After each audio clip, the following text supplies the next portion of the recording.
Okay, so good afternoon, everyone. Once again, this is week 7. We are on our Q&A topic 5, and that is the medium-term development plan for as a driver in PNG's foreign policy making. So we once again have the pleasure of listening to Mr. Ako talking about the MTDP4 and the plan as a driver for PNG's foreign policy making.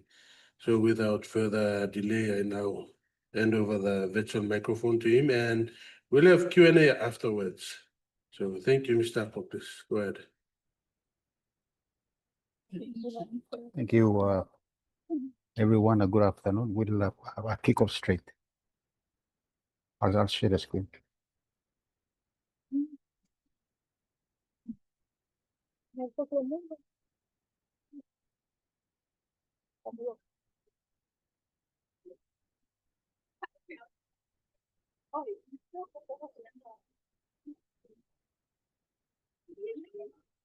Okay, so as you can see, our main topic of our conversation today would be on MTDP4 and MTDP4 as a driver in PNG foreign policy making.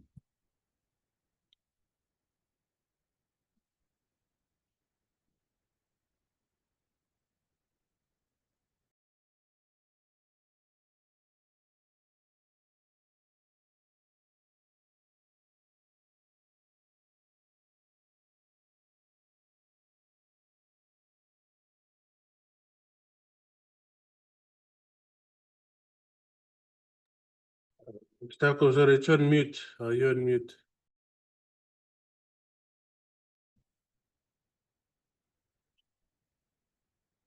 Okay, we'll start again. Our conversation today is on MTDP4 and how it should be used as a driver in our PNG foreign policy making.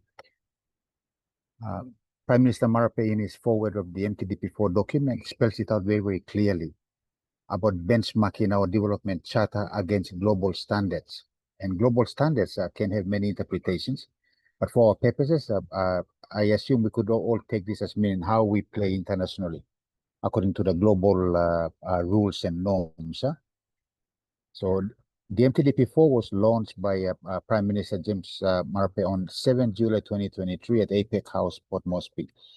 It clearly outlines the government's policy intent to undertake downstream processing of our natural resources, vigorously promote MSMEs to empower us, the people, and create conducive environments to attract foreign direct investment and establish exclusive economic zones.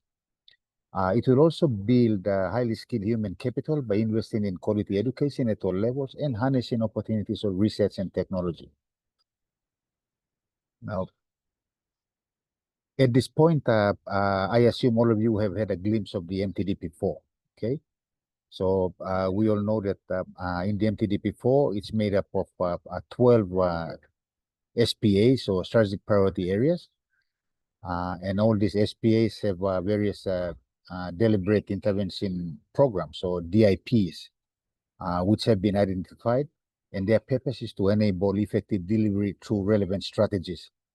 So effective implementation of these strategies will require strategic policy, institutional and legislative reforms. These reforms are prerequisite for effective delivery of the MTDP4. Now, development partners have also been included to have a shared responsibility in this implementation. So we will look at, we are not going to look at all the SPAs. I've chosen a couple of SPAs, especially SPA 1, maybe I think 6, and also SPA 1, 2, 6, and 12. 12 will be our main discussion point. So what I've done is I've summarized them into my own way of understanding it, and it will show that in all the MTDP4, it has this format. It is like SPA 1 on strategic economic partnerships. Its objective is to build a robust and resilient economy. So we will be looking at the bedside view of SPA 1, 6, at 1, 2, 6, and 12 for the purpose of our conversation today. If you look at the actual document, MTDP4 document, SPA 1 covers the bulk of the MTDP4 narrative. And it has, because it has about 11 DIPs, and DIP number 1 is commercial agriculture and livestock development, and then you have DIP number 2 and ongoing. You can, it's online, so you can download it and have a look at it. And then it has commercial, the DIPs include commercial agriculture and livestock development,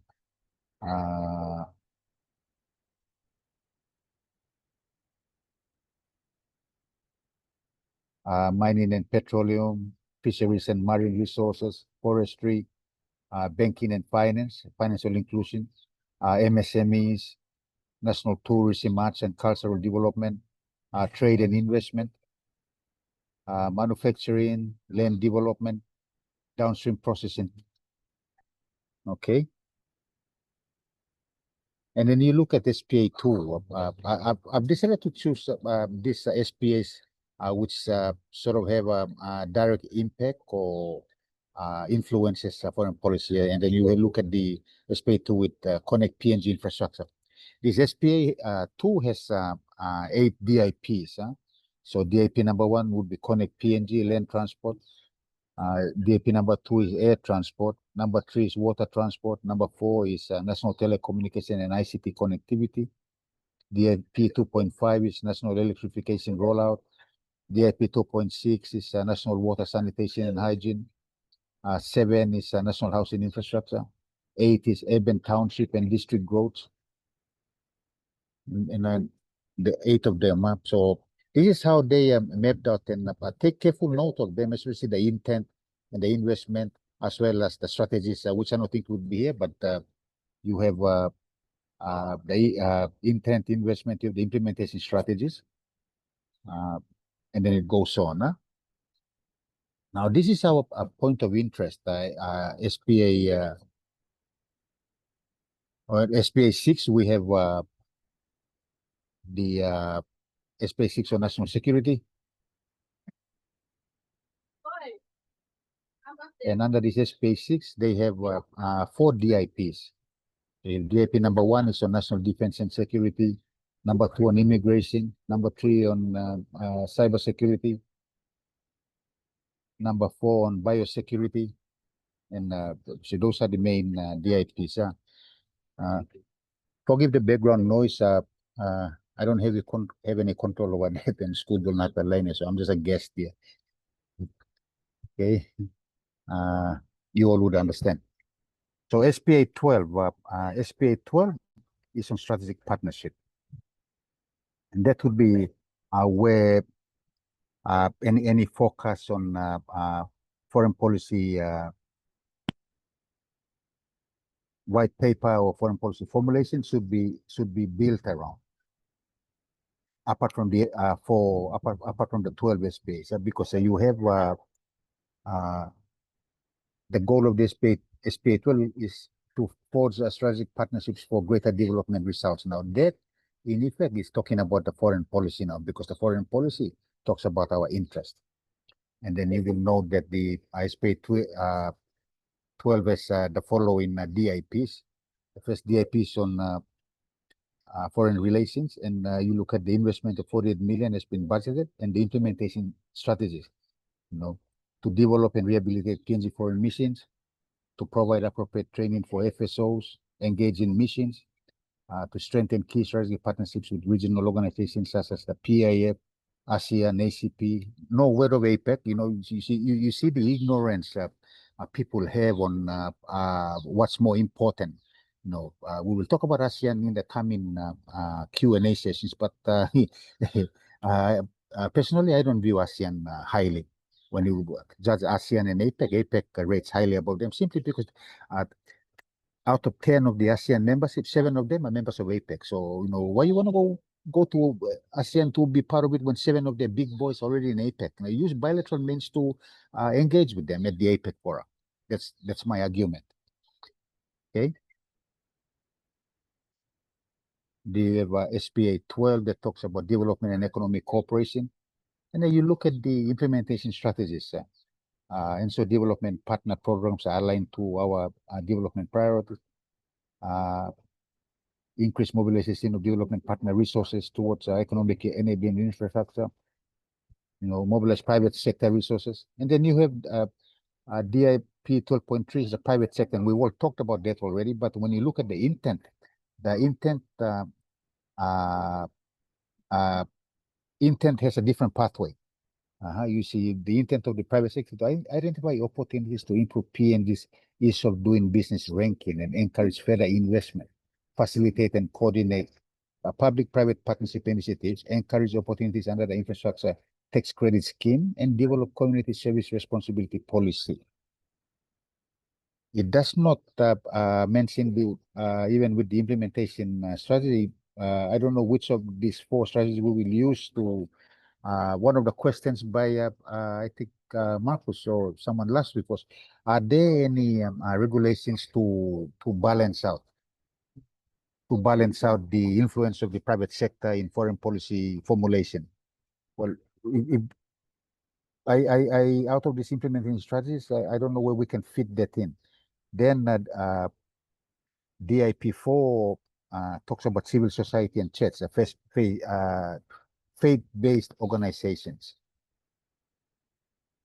And you look at the private sector, DIP3, from it we can know that it's inward looking, and we during our past election of the private sector, we talked about how the private sector influences foreign policy, which is outward looking.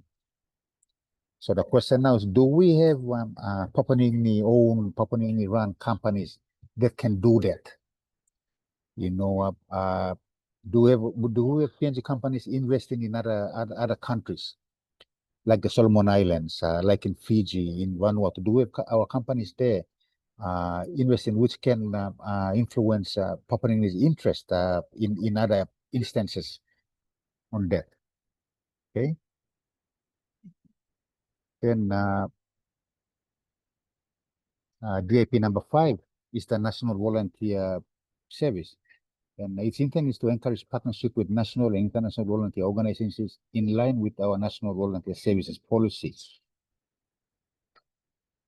I am not really, we will have to really unpack this to understand what the National Volunteer Service,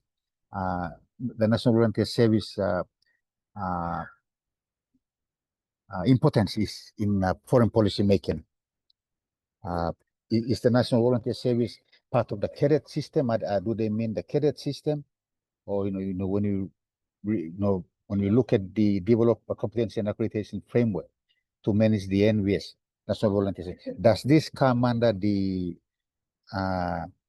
National Training Qualification Framework we have in terms of getting certificate 1, 2, 3, 4, and then diplomas, and then degree, and then master? All does that cover it? We talk about number 4, introduce school and graduate program for development of professional volunteerism. Number 5 talks about mainstreaming as prerequisite to public service employment. How does that match with the public service general orders and with the public service indexing program? You incorporate a respective sector priorities on supply of skill, technical. This now brought us on TVET, technical vocational training. So is TVET different from the National Volunteer Service? That is something which we have to unpack properly. Okay. So the final slide. So the MTDP4 as influencing a foreign policy white paper. The questions now is, with the SPAs and DIPs in mind, how can the output of the MTDP4 drive, support, and facilitate the implementation of a foreign policy white paper from 2025 onwards?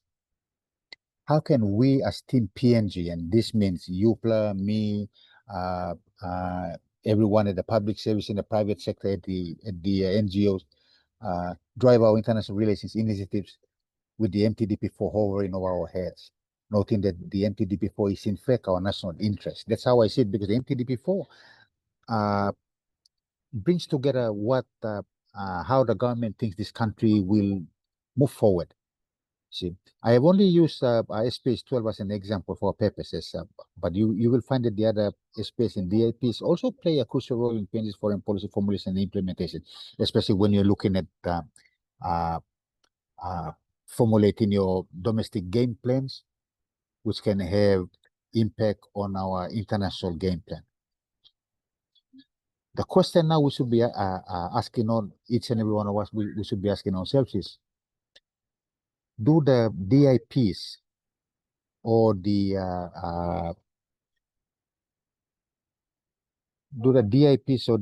SPAs correspond to the pillars of the new foreign policy white paper? And if they do we have the capability of aligning them and operationalizing them based on our own sectors? Now, when it comes to operationalizing them, we have to ask the question again now, do we have the capability and the capacity to drive this? No. For instance, how can we drive it when, how can we drive the, how can we use the MTDP4 to influence our foreign policy white paper when NID applications, some applicants have been waiting for 2, 3, 4 years? How can we drive that? Huh? How can you drive such an agenda when you are going abroad for an international engagement and you would like to hire a car to drive, but you only have your passport because you don't have any NID to show, or you only have your license? If they require 3 IDs, what type of IDs are you going to provide? You know, and then it impacts on your attendance at any particular meeting you're going to, or any negotiations you might be attending, all that. And the MTDP4 cascades down from the PNG DSP 2010-2030, which cascades down from the Vision 2050. Now, that is the overall strategic intent of our, that is PNG's overall strategic intent in terms of its economic, not economic only, but in terms of its development priorities. So once you break it down into the MTDP4, then you break it further down into the SPAs and then down into the DAPs, and then from those DAPs, you break them down further through the strategies into your relevant sectors. Okay, no, that is the picture we would like to have. Picture we would like to drive our development agenda with. So I'll stop there and open it up for questions. But I thought the MTDP4 is important and it's critical in our foreign policy, because if this wasn't touched when the EPG came together to look at how well to drive the foreign policy, if it was viewed only, if the foreign policy white paper was only viewed only as an outward looking, then how are we supposed to align it when development partners come in with their ideas, or private huge multinational companies come in to invest, but they have other agendas as well? How are we supposed to align that? So with that with the question hovering above our heads, I will stop there, Mr. Yogura. Thank you very much for listening.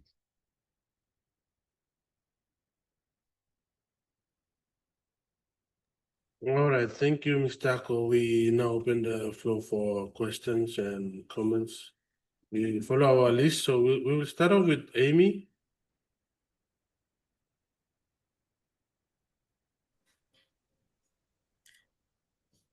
Thank you, Mr. Yagura. Good day, everyone. I have 3 questions. I have 3 comments and 2 questions regarding topic 5, Foreign Policy Review 1979. My first 2 comments will be based on the PNG Indonesia bilateral agreements. As we all may know, according to Weatherby, in 1982, Papua New Guinea and Indonesia signed an agreement to manage navigation on the Fly River, paving the way for the Octedi mine and marking early diplomatic cooperation between the two nations. Indonesia's president, Suharto, supported the project, and today, Octedi Mining Limited remains a major economic force, earning over 1.1 billion US dollar in early 2025, and working with 158 villages through the community mine continuation agreement. I'm sorry. For those of us living near the Fly River, this mine has brought both benefits and challenges, like jobs and income.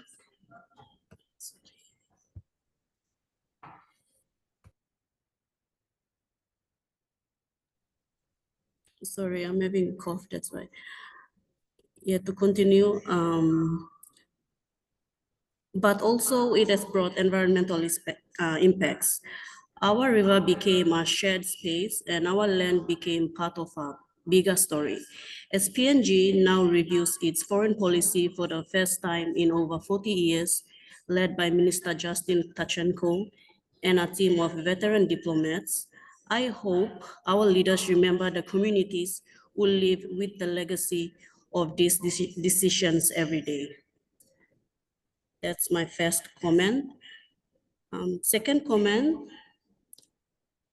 So what is OPM, an acronym that Mr. Ako mentioned in his presentation?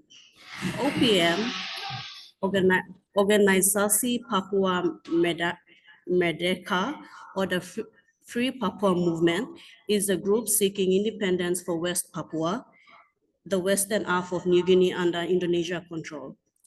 Since the 1960s, OPM has included both peaceful activists and armed fighters, and its presence near the PNG-Indonesia border has long shaped diplomatic ties. When conflict erupts, many West Papuans flee into PNG, especially into Western Province, creating refugee pressures and security concerns. PNG shares an 820-kilometer border with Indonesia and must carefully balance human rights with peaceful diplomacy, guided by its foreign policy of friends to all, enemies to none. For locals near the Fly River, this means living with military patrols, limited cross-border development, and the legacy of agreements like the 1982 Fly River Navigation Deal, which had to consider both cooperation and sovereignty. As PNG now reviews its foreign policy, it's vital that border communities are part of the conversation. And onto my commentary. My commentary is on PNG's ties with Australia. Ritchie 2012 stated that in 1977, Se Ebia Holewale described Papua New Guinea's relationship with Australia as pervasive and intricate, shaped by emotional bonds, mutual respects, and shared habits of thought, yet also marked by dependence, misunderstandings, and rivalry. Nearly 5 decades later, this complex dynamic has matured into a more strategic partnership, especially in defense and diplomacy. As reported by the Post-Korea on February 21st this year, PNG and Australia are now negotiating a formal defense treaty to deepen cooperation, building on the 2023 bilateral security agreement and reflecting shared geography, history, security interests. PNG's hosting of Exercise Talisman Seba for the first time outside Australia signals a shift from historical reliance to mutual respect and interconnection. While emotional and historical ties remain strong, today's relationship is increasingly defined by strategic vision, legal leadership, and PNG's growing confidence on the global stage. That is my last comment. On to my 2 questions. My 2 questions links to the first 2 comments that I have made. Number 1 is, how does PNG's friends to all, enemies to none policy shape its approach to sensitive border issues like the OPM conflict?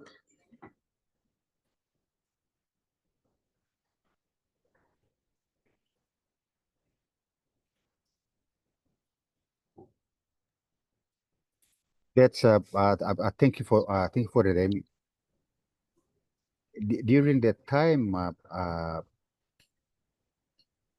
during the independence era, and immediately after independence, that foreign policy protected the country. I would assume a country being a new infant, the infant country, it needed that foreign policy intent to show, especially to show our neighbors, including Indonesia, that we are friends with you, and we will allow your own domestic you to sort out your own domestic issue, and the OPM issue is a domestic one, so we will have nothing to do with it. But if the OPM move across into our borders, then it becomes our domestic one also, and you will have we will have nothing to do with it. Yes, at the diplomatic level, there were instances of the Indonesian embassy going out to the media to challenge Papua New Guinea to make up its mind. They couldn't be on the middle ground, but our fathers were very clear. No, this is our domestic issue. Your domestic issue, our domestic issue. So once they cross the border into us, then our rules and our laws apply to them. So that's at the bottom level. So, but when you look at the international level, the friends to all, enemy to none guided our relationship with our neighbors. Okay. Yes. Okay, thank you, Mr. Ako. And for my number 2 question, in what ways can PNG advocate for human rights without jeopardizing its bilateral ties with Indonesia? You have the international advocates, the international human rights advocates who do we should be supporting them. We should be supporting them. We have NGOs who are supporting them, who are supporting these programs, these advocacies. But in one, like we said earlier in one of the lectures, we need our NGOs to be more proactive. I mean, you look at those NGOs who went out in those international NGOs who went out in dinghies and what to stop big ships from hunting whales, and so those are huge interest groups which I'm pretty sure they are not big corporations, but because of funding support, they can do it, and I'm pretty sure NGOs should be able to do it. See, we have to understand the fact that NGOs, not all NGOs are poor. No. Every time someone talks about NGO, we immediately say, "Oh, Trangwemba needed money and because they have what funding capability." No. Most NGOs become NGOs because they feel that they can advocate for an issue, and they have people who can fund it for them. You look at the PNG Extractive EITI, PNG Extractive Industry Transparency International. That is it's made up of the PNG EITI is made up of the TIPNG, the PNG Resource Governance Council. Those are NGOs, and the PNG Resource Governance Council is made up of community associations who advocate for green and sustainable mining, for land issues. They are all there. So we have those organizing. We have those arms in the country to drive those agendas. And even if at a government to government level, and depending on the agenda being endorsed, then that ministers or departments officials have the right to talk on those agendas, and you have to go to the right fora. Like you can go to the UN to do that. You cannot do that at APEC and WTO because those are trade issues. But if they connect, you can mention about them. So there are ways where you can advocate for human rights. And I'm not saying that I support the violation of human rights. No, I'm saying that while we have our own personal opinion and personal convictions on human rights, there is the foreign policy objective to achieve also. When you start mixing up your personal convictions with the national interest, then that leads to confusion. And in many developed economies, the ambassadors or the officials are recalled because yes, they believe that they believe it is your belief, but the country's agenda says this. So if you're not gonna go this way, but you're gonna go this way, then we respect your personal belief, but maybe you come back home and pursue your personal interest at home, not as a government rep. That is the tightrope we have to walk. For those of you who will be going into the public service, that is the understanding you must go with. You know, our public service at the desk level is very relaxed. So if you start talking about the MTDP4 and all that, I'm pretty sure most of your peers would not have read about it. But if you go with a clear understanding, you can influence change and thoughts in the right direction. Okay, stop there. Thank you, Mr. Ako, and that is all from my end. Thank you. Thank you, True Amin. Thank you, Mr. Ako, once again. We move on to Kappa. Kappa, please go ahead.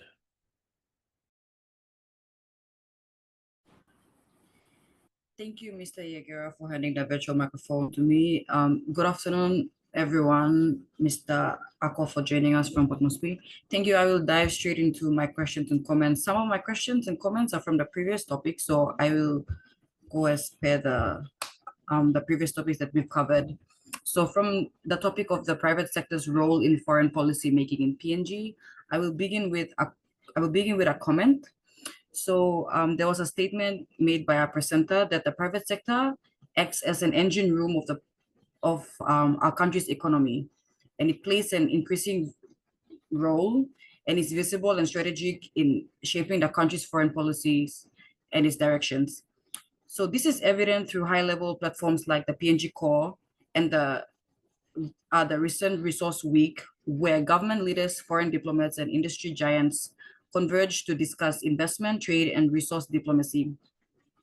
So events such as the PNG Core serve not only as economic forums, but also as informal arenas for foreign policy engagements, where the government aligns its diplomatic priorities with resource sector development goals. These interactions underscore the growing importance of economic diplomacy where foreign relations are driven by investment opportunities, energy security, and strategic partnerships in sectors like mining, gas, and infrastructure. In conclusion, while the private sector's involvement brings necessary capital, innovation, and global networks, it also raises questions about whose interests are prioritized in foreign policy decisions. The challenge for PNG is to ensure that its foreign policy remains sovereign, transparent, and development-driven, rather than narrowly shaped by corporate interests. PNG Core demonstrates the potential of public-private collaboration, but it also highlights the need for balanced governance to safeguard national interests and ensure that resource diplomacy supports sustainable and inclusive growth. Thank you. Now moving on to my questions. I only have two questions. My first question is, how are the civil society and traditional landowners not overshadowed by corporate interest in foreign policy debates? Secondly, in terms of accountability, what checks and balance exist to prevent elite capture of foreign exploitation through private sector partnerships in diplomacy? Thank you. I will allow you to answer the first two questions, and I will move on to the other topic under the Foreign Policy Review of 1979. Thank you. Thank you, Kappa. So could you repeat the first question again about not overshare? I couldn't get it properly. Oh, okay. No worries. My first question is, how are the civil society and traditional landowners not overshadowed by corporate interests in foreign policy debates? That's a hard one, because our civil societies and landowner groups around the country have mostly most of them lack financial capabilities and also policy know-how to fight for their rights. Okay, so that's when the landowner associations and their association with their government representatives come into play. Okay, and when you look at the PNG ways in the constitution, then it boils down to good governance, maybe in one of the pillars of a foreign policy white paper, which boiled down again to the MTDP4. What is the pathway to do it? So when we look at, for instance, when we look at the landowner issues regarding extractive, then you go to the PNG Resource Governance Council. Okay, because the PNG RGC and mouse blow all NGOs and landowner associations who are part of the extractive industry, and through the PNG RGC it goes into the PNG sphere. And then the PNGITI obviously is located at the Department of Treasury. They then move it within the government sector. So that would be one of the ways of making sure that it's not overshadowed. You have the government policies to support us. When we talk about the SMEs or MSMEs, we have appropriate government policies to support any association wishing to participate in that conversation and that space. So government policies are there to protect our national interests and our local interests at the community level or at the association level, so that they are not overshadowed. Okay, let's go on to the. Thank you. The second question is, in terms of accountability, what checks and balance exist to prevent illicit capture of foreign exploitation through private sector partnerships in diplomacy? I get your question as saying that what checks and balances are there to safeguard in terms of accountability, like to keep track of deals or the contracts that they make, so that our indigenous people don't get affected in the event of foreign policy making and all this. Okay, so we bring it one step further into foreign direct investment. So you have an investment coming in, you have an investor coming in to support a special economic zone in a particular area. So if a special economic zone is now been after negotiations have been done with the landowner group, it goes into the special economic zone and an agreement is signed. And in those agreements, there are checks and balances which must be inserted to protect our local interest. If those are not inserted, then something will go wrong now. So any agreement you do, there must be checks and balances, and there must be monitoring and evaluation. M&E must always be part of, even in a normal project management initiatives, M&Es are always part of it. So that should support our foreign policy initiative, because understand that this investor come in because of a conversation made between a PNG official at whatever level and their company. Maybe last year or last week or 2 years ago. And then conversations have continued at different levels until they've come to the stage where we're signing MOU and before go to MOA, and then those things came in. Okay, as soon as we're signing MOA and MOA, all moves happen now, and then that's once those things are signed, or before they are signed, you looked at the DIPs and all that. Are they part of that the MTDP4 arrangement, or is it outside? And if it's outside, will the government approve that or not? Those are some of the things we need to be mindful of. You know, when we are working on negotiating or looking at investors to come in for a particular area, come into a particular area for a particular project, is it in line with the MTDP4 SPAs, now DIPs, now strategies? Because funding components tap in, yeah? So it will help us to inform when we put in our proposals. The relevant department knows that it is when you start pointing out the parts in the MTDP4 that this project comes under, then it has a better chance of getting implemented, because the MTDP4 safeguards our national interest, national, provincial, community, family interest. Okay? Am I right, huh? Yes, thank you, Mr. Ako. All right, we'll move on to the topic under Policy Review 1979. I only have one question for this one. So, in what ways did the Sandline affair affect PNG's diplomatic credibility among its traditional friends, such as Australia, New Zealand, and the Commonwealth?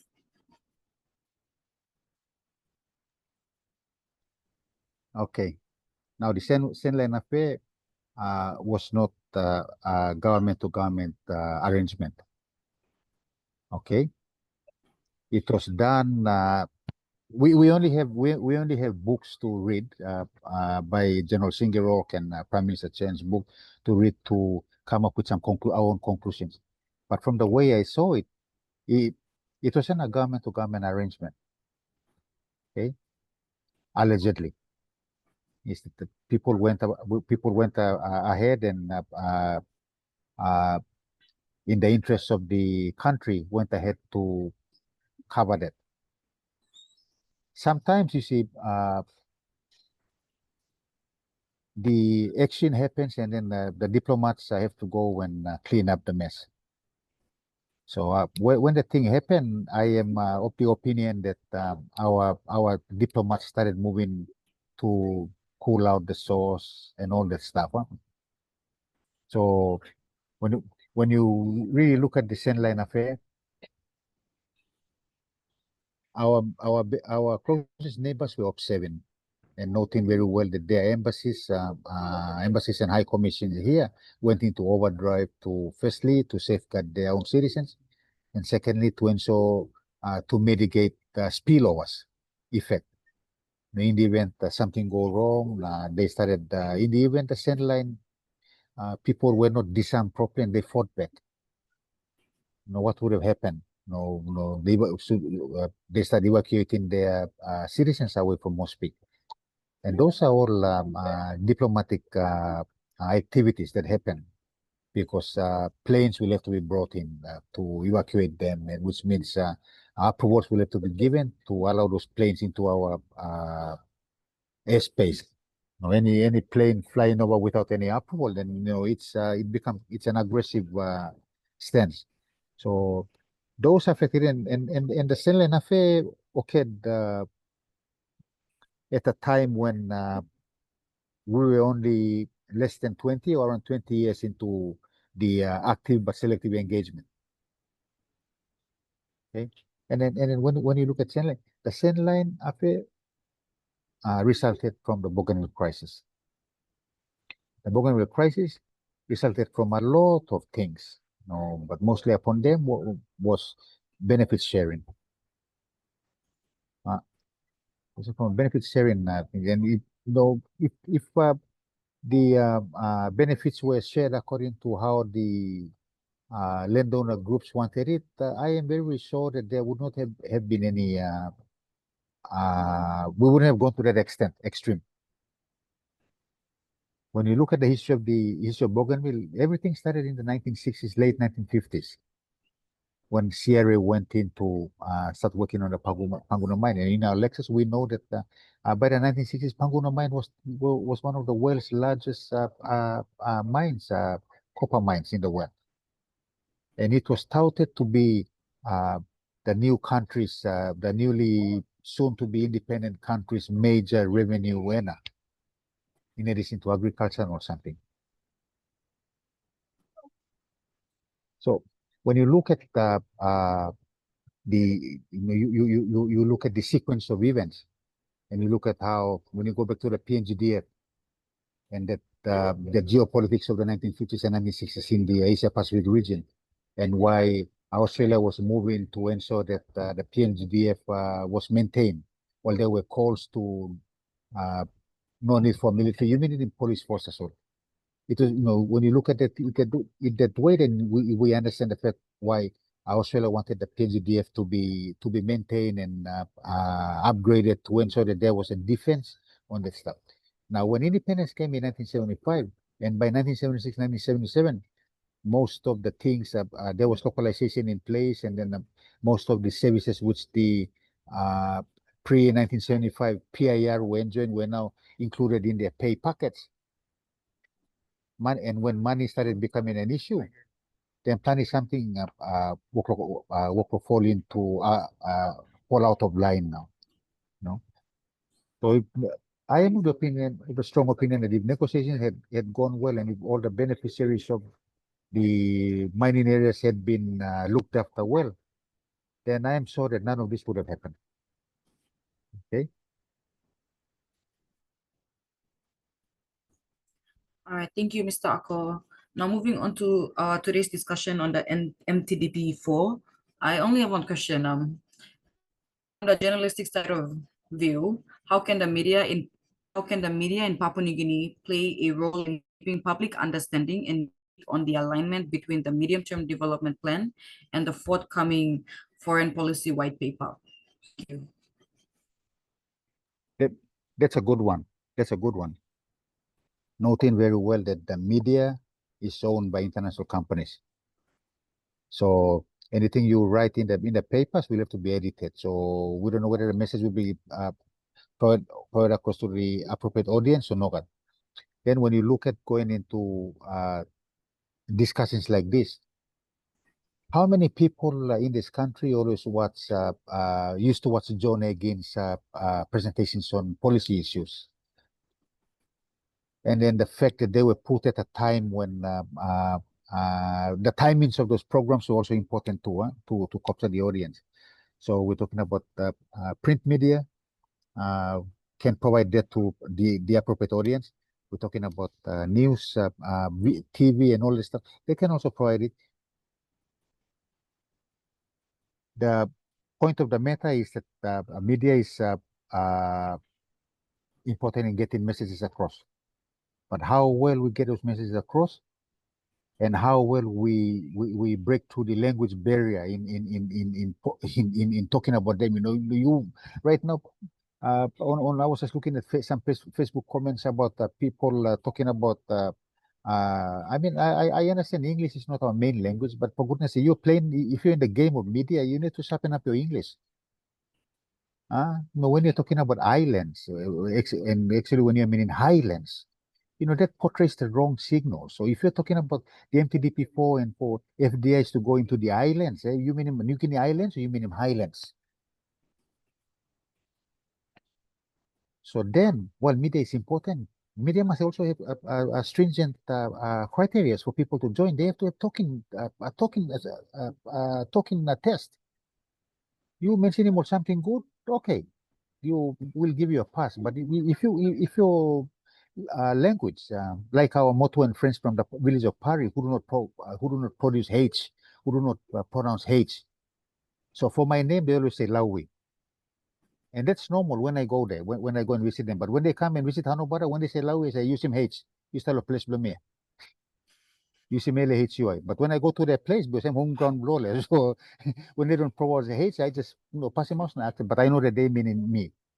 Oh, you move across to Tatana, the village of Tatana, the island, just a stone throw away from Hanover, and they replace L with N. So when I go there, they call me Nahui.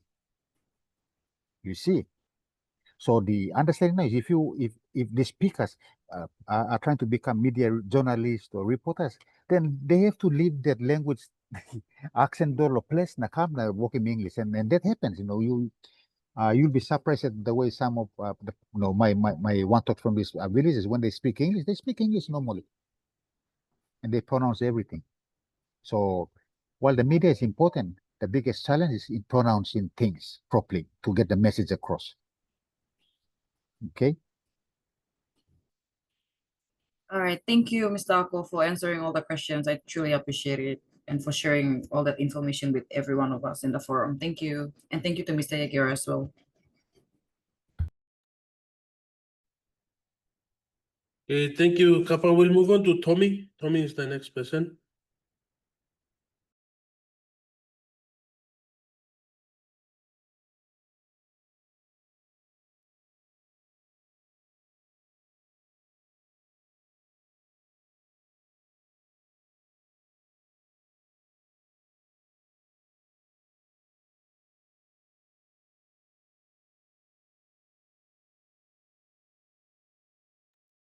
Tommy, I believe your microphone is not working.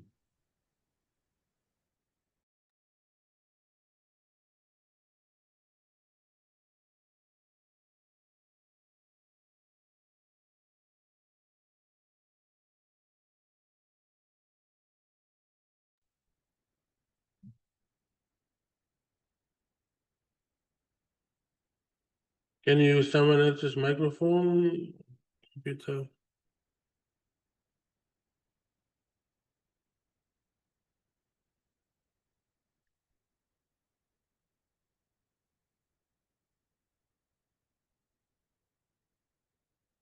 Philip, are you ready? If you're ready, then you can go ahead. Come back to Tommy. Tommy said he'll come after me. Okay.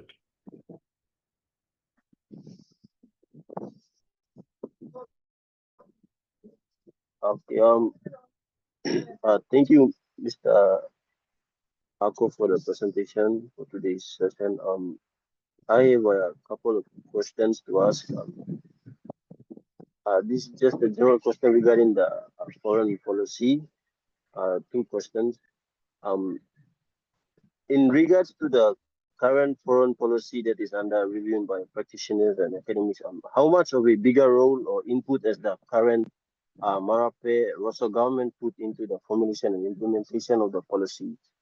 So the second question, following from the first question, is in comparison to the late Michael Summers' influence and role in the formulation of the first foreign policy for PNG, and today with James Marape's leadership and current foreign policy, which is still under review, who would you say had the most influence and played a pivotal role in the implementation of the foreign policy? I have a couple of questions, but you can answer the first two questions first. Okay, the first one would be the amount of influence the government had in coming up with the foreign policy white paper was to the eminent person group, EPG. Government selected them and they were given the task of doing that. So every now and then there were periodic reporting, and they provided report and briefings to government. So that's where the influence came in. Now, in terms of your second question on the how much of influence each of the prime ministers had, they influenced the foreign policy during that time.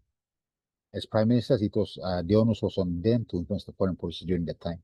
So French to Mitunan, and then when St. Julius became PM, he went with active but selective engagement, with Sir Michael when he became PM, maintained.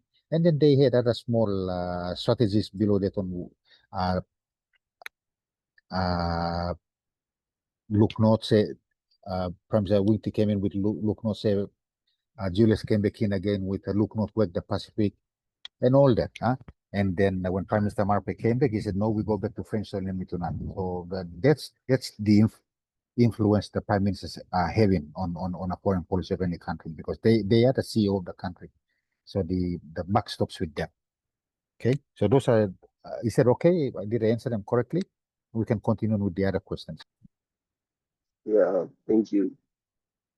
So my third question is regarding the private sector. So when foreign private sector entities operating in PNG are accused of poor environmental or labor or social practices, how does this affect PNG's international reputation and its diplomatic relations with the home countries of those companies?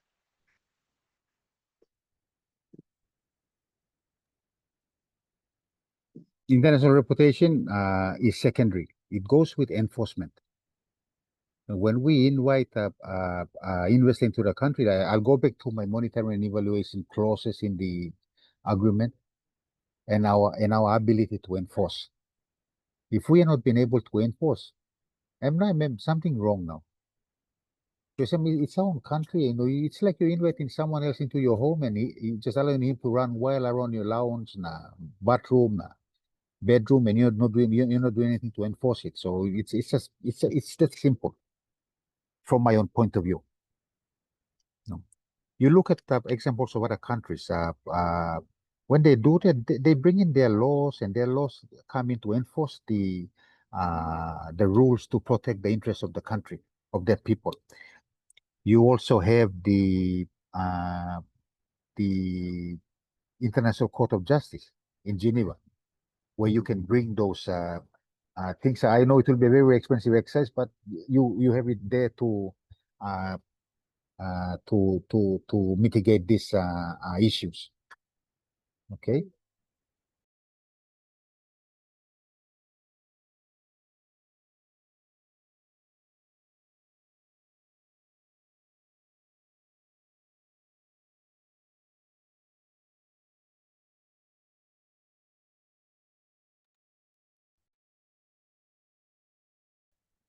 Okay, thank you, Mr. Ako.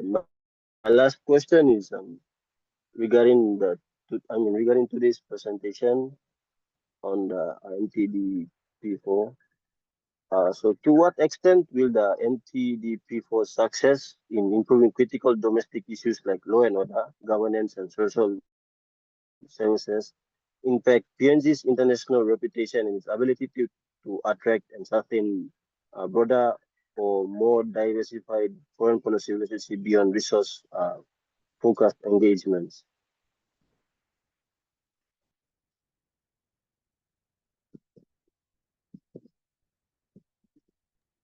The MTDP4, like every other plan, is a plan. It's a plan that has been thought of as the right way to achieve economic development and prosperity for this country. So I'll go back to the enforcement role again. We have state agencies entrusted by this country to safeguard the safety, well-being, and health of this country and its people. Okay. So in the implementation of the MTDP4, you will know when you go to the MTDP4, so you will see that there's funding involved also. There's funds estimated to cover those particular strategies or the DIPs. So those have to be quickly looked at. Now those funds, those funds is the budget. Okay, so we then have to look at the budgetary process now. And if we are still in a deficit mode, then it answers your question on how well can the MTDP4 be successful. In some instances, they'll be successful. For instance, let's look at the part on foreign direct investment. And foreign direct investment means there's a foreign investor coming in with impact project investment. In order to do that, it must come up with a joint venture company, or it must register a company in PNG through IPA. And when you register a company to PNG and IPA, you have to include your employees as well. Who will be the country manager? Usad come up operation manager? Will you be recruiting locally? Will you be recruiting internationally? So let's say you are recruiting internationally.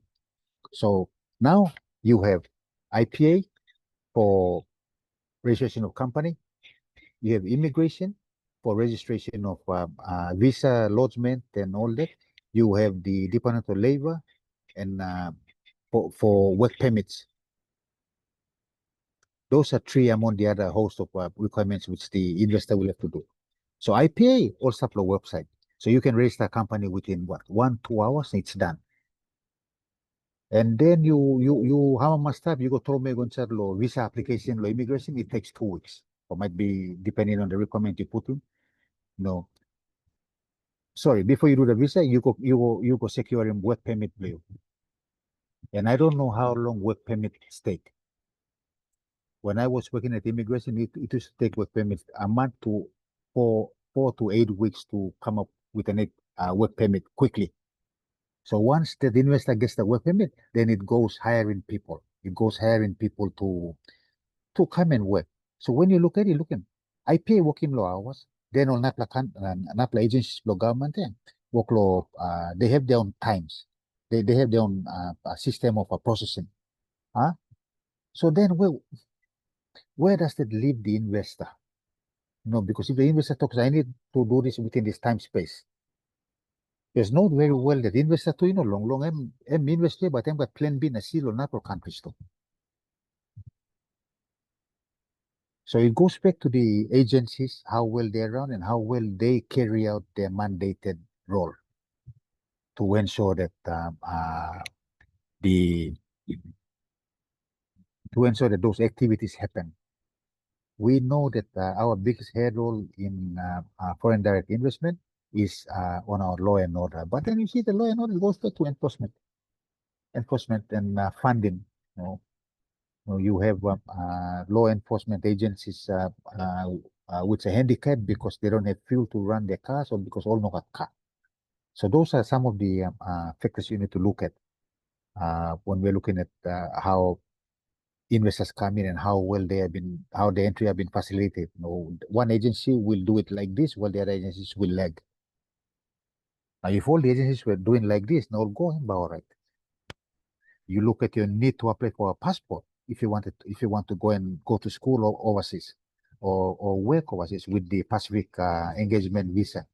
But you can't because to require a passport, you need an NID. Now, you look up an NID, I think by the time you see me, you are boosting age limit Longoya. Now you're 18 years old and you apply. So by the time you see, you might be 46, so you're 1 year late finish. So how does that help our foreign policy implementation and our diplomatic relations? Looking.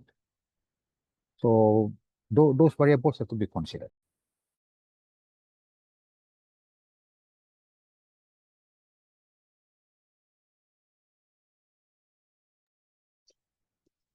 Thank you, Mr. Ako, for the answer. So I will give my phone, my laptop to Tommy, and he will ask this question. Sorry, Mr. Yegura, Tommy's gonna use my account to answer the question. Okay, I'm all right. Go ahead, please. Mhm.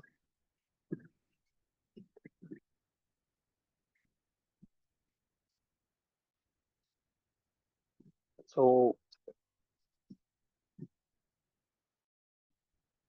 can anyone hear me?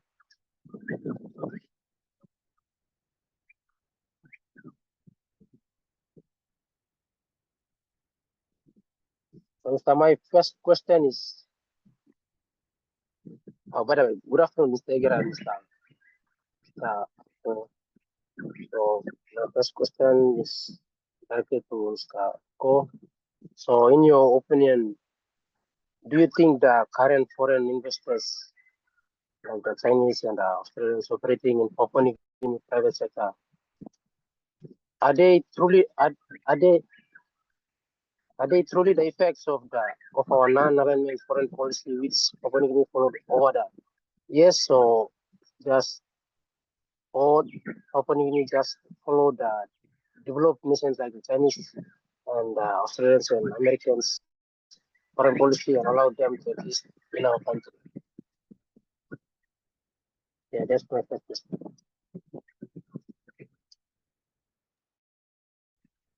The Chinese and Australian companies are here for profitable objectives with their companies. So a company's role is to make profit for its shareholders.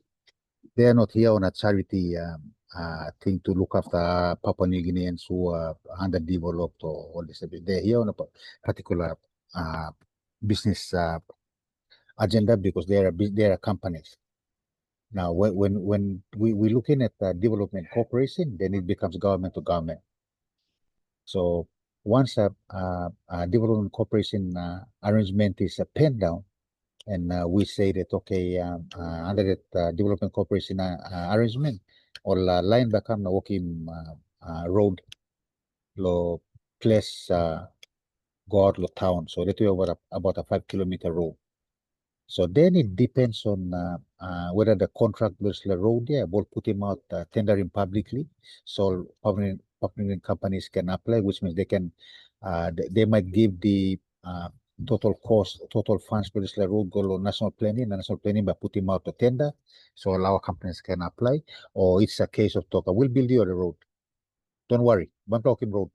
So they bring their people and they just do the road without us having any say on it. And the only say we can have is to say the Bayo can go from point A to point B and C. So we won't have any say on it. So that's where the influencing aspect comes in.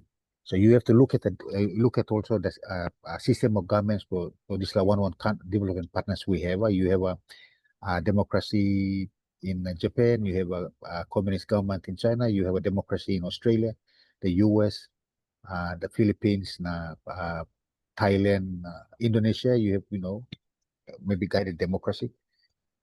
So base law, system law, companies are companies. While the governments are talking, the governments are talking, the companies are already talking to one another. They are networking. There's a reason why when you have a trade expos or governments, the trade minister or the foreign minister leads delegation, including politicians and public servants, and also trade, private company, private sector officials, CEOs to this country for talks. So time will go. Our embassies down at the other end have already connected the corresponding industries also. Okay, so once they arrive there, they hold their trade expo and people connect, and then business arrangements happen. And then they come back and they start making money. Which is why over the last couple of years we've been talking about encouraging our people, our officials to start looking at foreign for free trade agreements, FTAs. So FTAs can forecast the trade relations and investment relations into particular items which we want to benefit from. It's not just a trade bilateral trade agreement where we will provide you this amount, lohap, you just kiss it. So those are some of the challenges we are going through in terms of foreign direct investment. Am I right? Yes, it's okay. So, sir, I have two questions and comments still there. So my second question is, so why is it taking Papua New Guinea so long to document some good foreign policy to operate in the international arena? Are there some national barriers or international barriers that prevent this? That's a very, very good question. Okay, so the eminent person for this case, for this new foreign policy white paper, the eminent person group were tasked by the government to go ahead and do it. So 8 of them, or 7, or minus 6 or 9 I think. They all went about, did their research, talked to people they think they should talk to, and then all come back now. They drafted it up. They drafted it, and I don't know what stage it is in now, but they drafted it according to their experiences and how they thought it should move, based on the changing times. So what will happen is it will go, and then people will review it. Like Sampler, they were not there during the initial briefing, but they are now asked to review it. So whether you will have the time to review it or not is another thing. And then you review it, now you give more comments, but you go on again, whether your comments are accepted by the very knowledgeable members of the EPG is another thing, but they'll be noted. And then those comments are inserted into the document, and it is approved. The final document is done, and they will launch it, hopefully in a couple of weeks' time. And then all of us will know. But it takes time. It takes time to write a foreign policy white paper. I would assume simply because you need consultations to happen. I mean, you look at your own village. Let's bring the scenario down to a village level. You look at your own village, and you on your right you have another neighboring village. On your left you have a river, which that neighboring village also uses to move around. But the river jetty is in your village, and at your back is a mountain, and beyond that mountain, all Birwa Blue. So that's your scenario now, and how do you go about planning your livelihood? and then the only road goes to a place called Biro going inside the township. So how do you plan your livelihood now? You have the person who uses the river to come to your jetty, and then from there we plug a SIM card now go to road go to the villages of your Birua, come up the town. So the foreign policy making, the village that looks after the entry into town will have a different foreign policy because now it looks after the main entrance into town. So all the services you want is tap lab. So all pulling power line or something come and stop the place. Come up and take him time really because the underlying one of the bureau stuff but cancel to cause no at all something no come or say no game or service member no give service or something. So that happens. So then you have to start working on how to accept that. Some of those changes and mitigation can happen to making sure that you put the appropriate members into parliament, the correct member into parliament to look after your interests, or we don't want to go to the last extreme of fighting.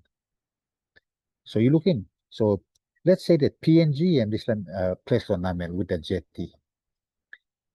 Birua and Mahapsite. Now, Backside Blue is another country who uses your sea lane to do business. So in that situation, do you become a friend to all, enemy to none? What if this the country that looks after the main entrance into town doesn't want to be friends with you?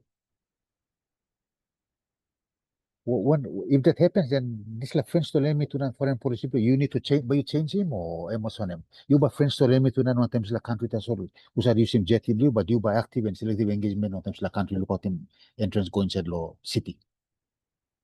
So those are some of the things we have to look at too, because the implementation, the drafting of a foreign policy starts within the inner circle of all your neighbors within your surrounding border, and it slowly goes south. So look at this, it's a layered approach, according to my own way of seeing it. It's a layered approach. I don't want to use the word one size fits all, but that foreign policy doesn't mean that it's the same foreign policy, but you will use with the person down the road who uses your jetty, and the same one you will use with the person who now and then blocks off the road so you don't get into town.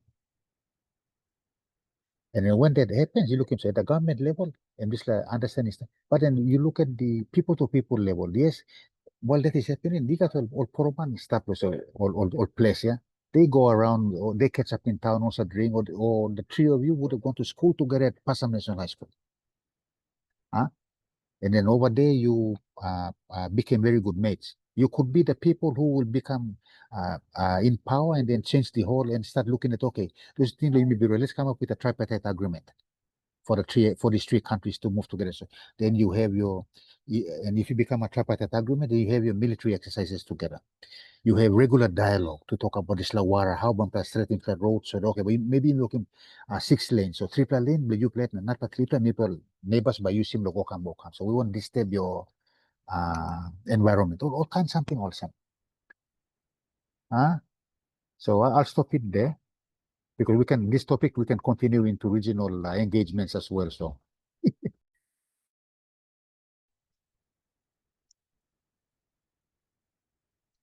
All right, so thank you. My last question, and then I'll move on to my comment. So my question is, what really constitute the heart of any foreign policy? Is it the national interest or the decision making?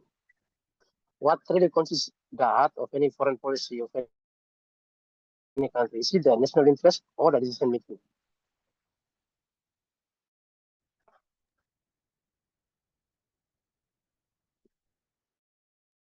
a foreign policy is a game plan, and a game plan constitutes a national interest.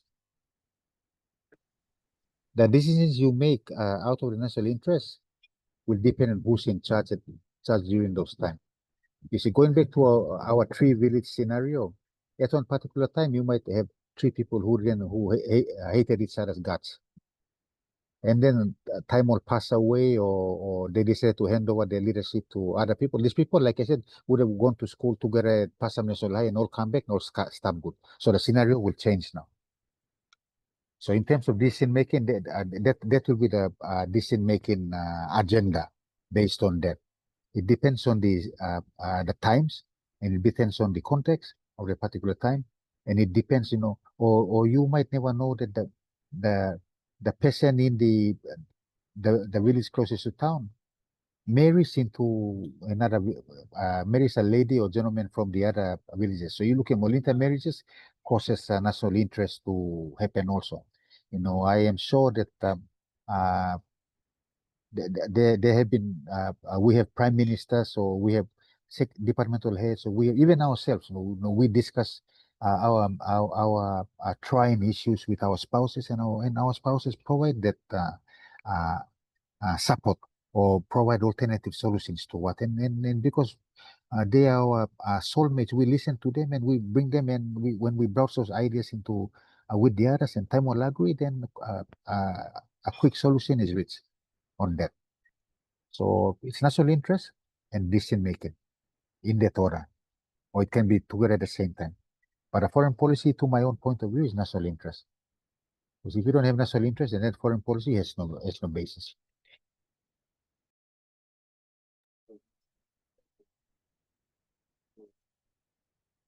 All right, so thank you.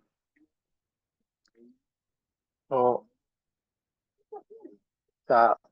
my comments is like it's related to the friends stolen and enemy to none. It's foreign policy. Like it's my opinion. I will just say my opinion about this foreign policy. Like personally, when I pronounce the term friends stolen and enemy to none, like it's full of virtues. Like it's more religious than compared to the non-alignment and the look not policy. So in my opinion at the time, I believe Somalia was at the time was very strong Christian at the time. So maybe this foreign policy might be influenced by the Christian faith. Yes, and friends to all and enemy to none. Like it's more biblically and so yeah. But so yeah, that's my opinion about what the friends to all and enemy to none, the foreign policy. Yeah. Thank you.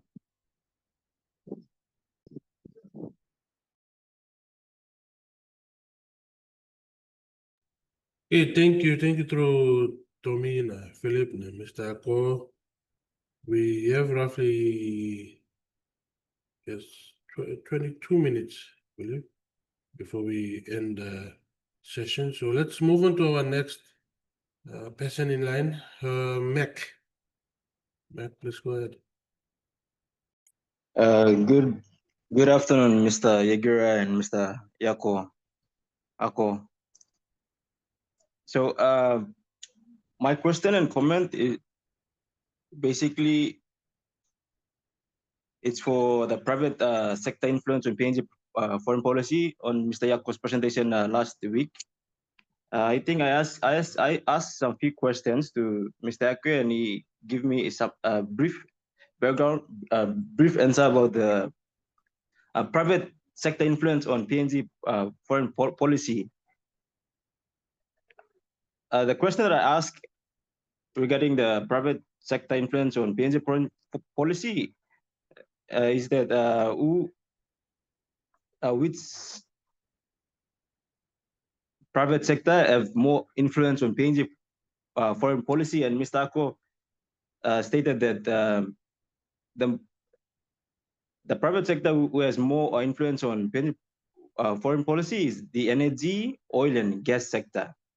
And I also asked that how do the private sector participate in decision making or when it comes to PNG foreign policy?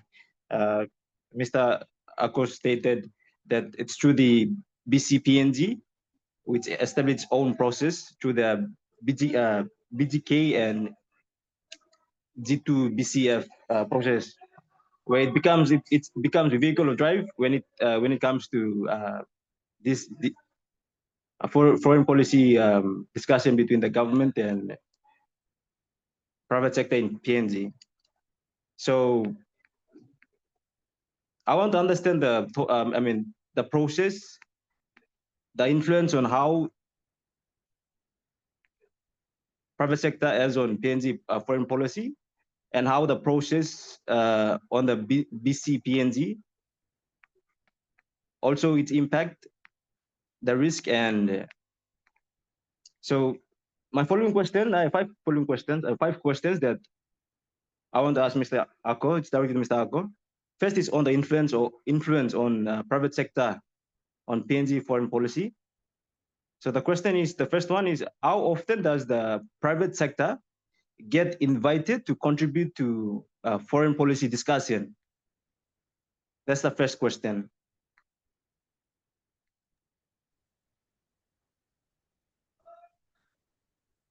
All right. Yeah. Thank you for that, Matt. The private sector gets invited to foreign policy discussions or discussions concerning government policies regularly. But in terms of regularly, it can depend. Maybe if there's a government, if there's a government workshop and the private sector is invited, if there's a private sector initiative and governments are invited, government sectors are invited, then they go in. It is not how do I say it? It is not a scheduled meeting. Okay. What I mean by if it is not a scheduled meeting is that when you have the business council's PGK engagement, like yesterday, they had a business council private government connect PGK3 engagement, which talked about futures and forum and all that. So you had a room full of government agencies and private sector people there. Those are the avenues where private sector influences. It is not like I'm saying. It is not when okay, you belakang na ba me discussing foreign policy? No. The foreign policy is an underlying overhanging or is an over it's hovering above everyone. How that move. So like yesterday, you might have a private sector person coming up and meeting with hello, my name is Joe Blow. You are with the Department of Energy. I say, listen, we have this issue, and then they start talking about an issue. And then the officer might say, okay, I'm not the right person to talk to. I can connect you with my DepSec and the U+ story. That's where the influence is coming. Now, when you're talking about foreign policy, exact foreign policy, then during the foreign policy review this last 12 to 24 months, the private sector would have been invited to give their comments, or with the current review of the document, the private sector would have been invited to make their comments. The other way around, the private sector uses the initiative to come up with its own engagement, like the PNG course workshop or seminar last week at the APEC House. Over 2 days, they brought in everyone because they wanted to drive an agenda. Or like what the Business Council did yesterday, they wanted to drive the Futures Forum. You look at digitization of government, all those things.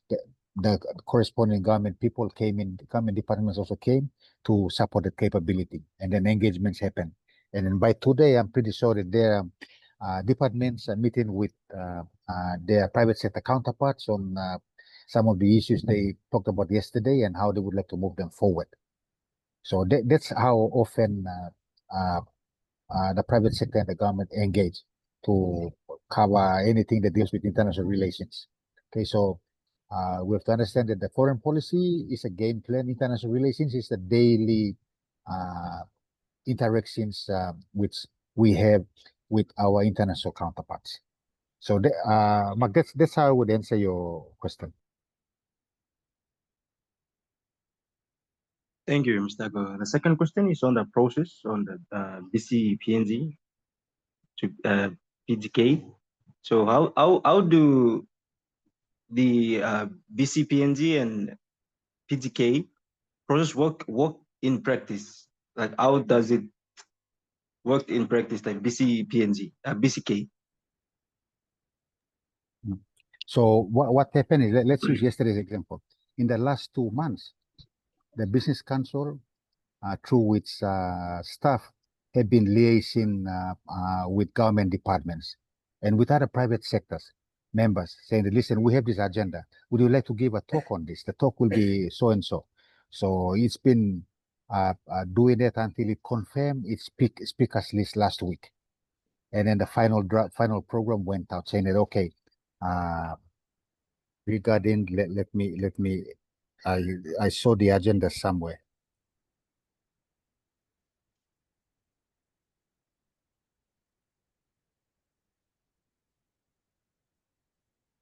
Okay, yeah. So it is the 7 Futures Forum, August 14, 2025, venue, the Hilton Hotel. You have the official opening, Master of Ceremonies, Des Yaninan, CEO of Pasifan. You have Mr. Kenneth Imako, Vice President of the Vice President International Business Council, and Mr. Richard Nichols, Group CEO of the BSP. And then you have the Technical Situation Report 2025, that's one session. You have Mr. Stephen Matano, Secretary, Department of ICT, talking. Then on the Global Technology Outlook, you have someone, Mr. Uriel Aroni from Fasio Limited. I think this is an Israeli company on AI. Then you have Dr. Clement Wynette, Chairman and CEO of Rigo Cement Project, talking about the boom. You have international internet connectivity by the Council of Infrastructure, Ocean HICOM. Then you have Jesse Sekere talking about Jesse Sekere is the of the DICT. So you see, everybody came in together to talk about ICT. Now, based on that, smart people will be listening to the private sector and the government talking, and then going back and then looking at the foreign policy. Let's say that this PGK yesterday happened next month or in October. So the foreign policy has been released to everyone, and we know the new foreign policy. So the smarter ones will be going back and getting decisions, trying to fit them into the pillars, and see how they work now.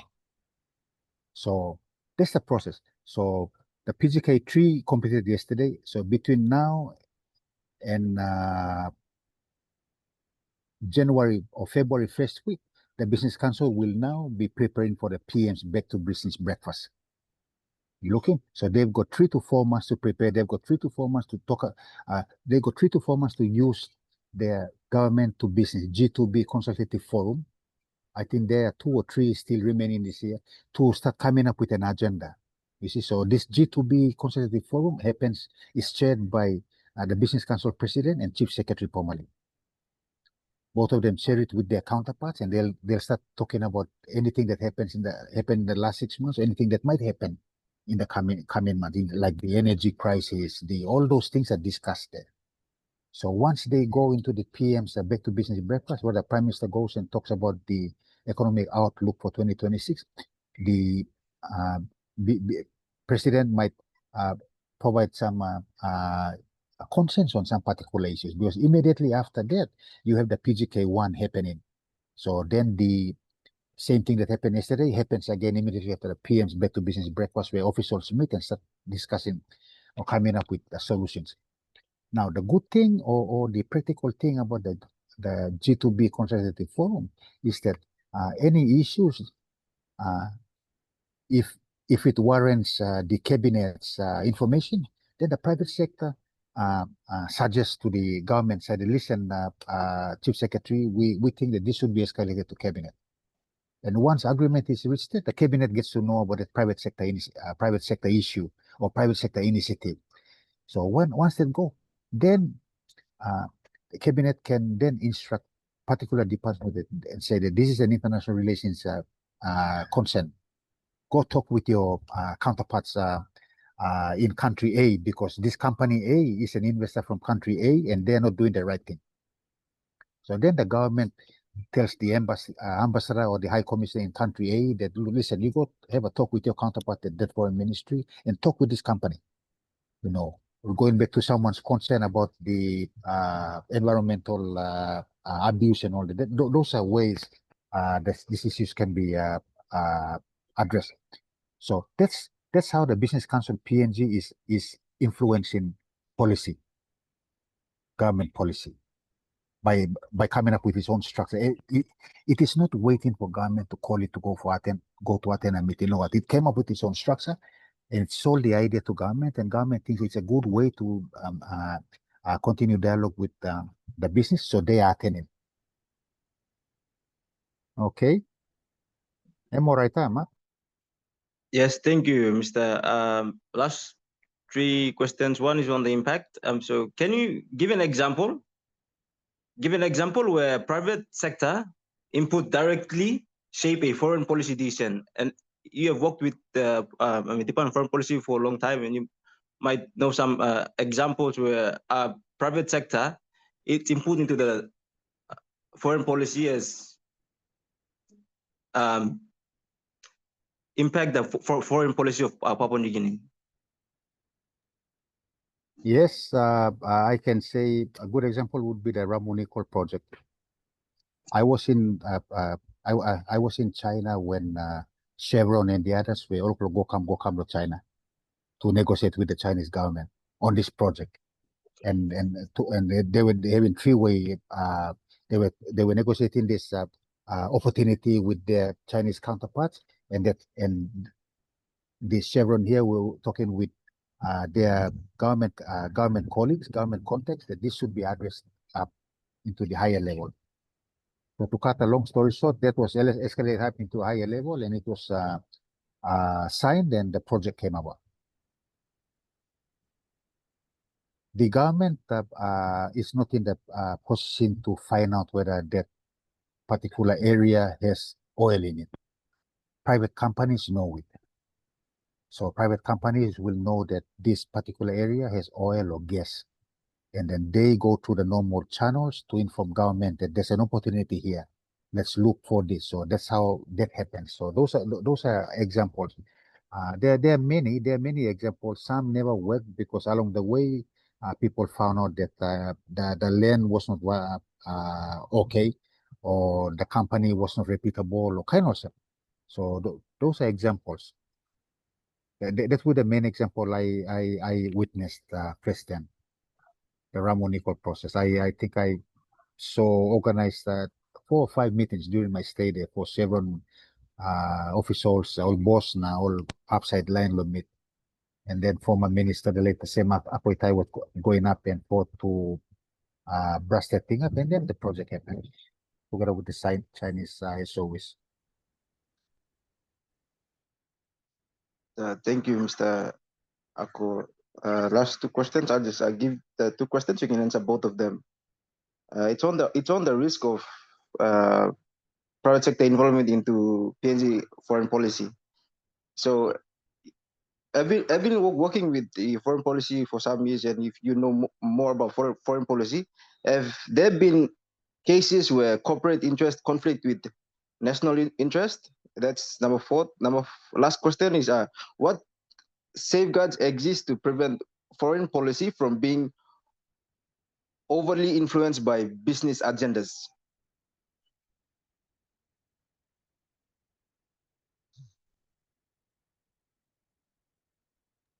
That's a hard one, especially from a developing economy point of view. And Papua New Guinea is a developing economy. We need investment. We need projects to develop our own communities. And most of the time, we need development cooperation, development partner funding to support that. So you look at the Australian system. In the past, there used to be OSAID, but after that, I think the last 10, 15, or maybe 20 years, I can't really recall.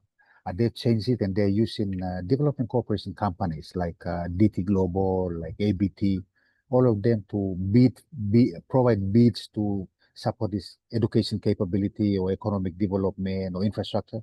And then the Australian government awards the contract to whoever they think is appropriate to run this program. And then these companies come and they run the program. Okay, so that's how that's the configuration or the mix when you're talking about classes between national interests and company. Now, the whole idea is to ensure that the development partners' agenda aligns with our MTDP4. It not be the other way. It should be, that should be the case. Suppose I'm not aligned, then that program is not compatible for the development agreement they signed. Okay. Now we all understand the simple basic fact that development aid is another vehicle which the donor provides its foreign policy ideals to. So the onus lies upon us, and maybe over the last 10, 15 years, we didn't have a clear-cut foreign policy white paper.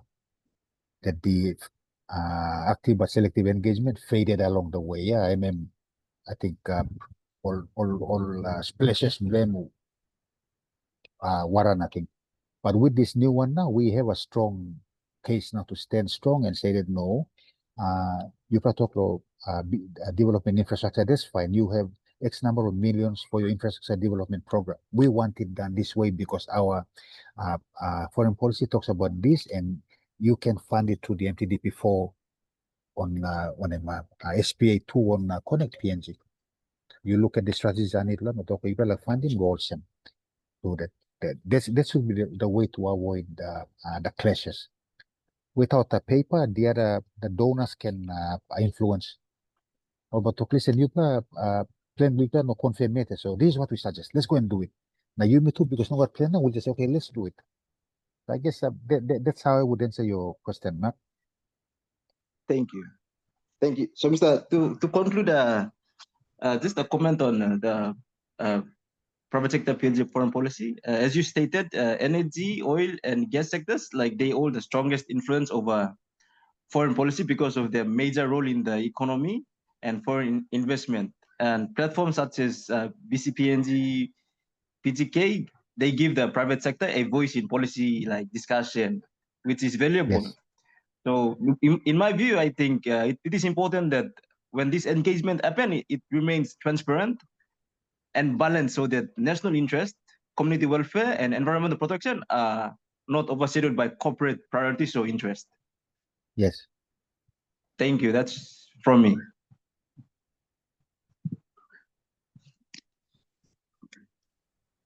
Okay, thank you, Mac. So that you will be our last presenter for our last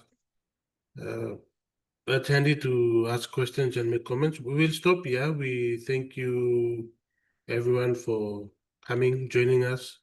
We made changes to the schedule, but all of you were able to join us. And thank you, Mr. Ako, for your time, as always, and also for your insights. You've already contributed a lot to our learning so far. So next week, we'll have a guest speaker from the Department of Foreign Affairs, Mr. Philemon Senginawa.